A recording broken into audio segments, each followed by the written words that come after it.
I'd like to talk to you about an ancient and formal style of writing. It's called calligraphy. Calligraphy actually started back in the monastic era when the monks would use that style of writing to copy the Bible.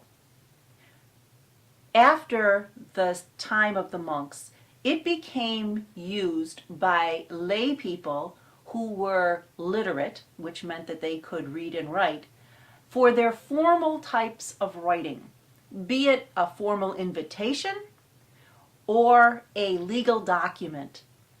The use of calligraphy was more than just scratches. Calligraphy had a style, it was an art form, and it followed a particular pattern. A person would take a pen, a special calligraphy pen, which is flat on the tip.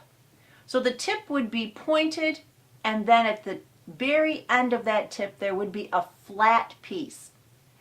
The person would take the pen, dip it into an inkwell, tap it slightly to let the ink come off, because if you had too much you would have blots, and you didn't want to have blots. You wanted to have smooth movements. And so you would take the ink and you would use downward movements for all of your letters. And then at the end there'd be a little flare as you would turn upward. Sometimes they were extremely fancy, and in fact artwork itself.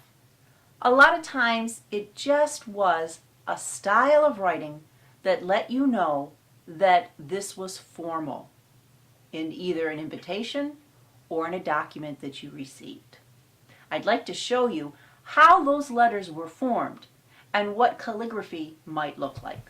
Here's an example of one of the ink wells. You can still buy ink today for calligraphy pens, although for the most part, most of the computers that we know will do a wonderful job of making letters similar to calligraphy, but not actually calligraphy. You need a human being to do calligraphy. And so if you were looking at a letter, let's say the letter A, there would be the movement down, followed by another movement down, and then the A part would go up. There would be, possibly with that flat tip of the pen, an added bit of ink. Let's take a look at the letter B. We go down, and then we have that little tail. Then we go over, we round it out, and then we come down. A C, first you would do the C part, and then you would put on the crown, the tip of the crown. A D would be again down. Downward movement is very important. And then the down part of the D, and then you would have the little, some people would actually add a little tip there too. An E would be down, the bottom line of the E, the mid part of the E, and then the top part of the E. And I'm going to do one more for you. I'll do the letter F. You come down, you do the F, you do the F. Now, the special pen that you use for calligraphy makes all the difference.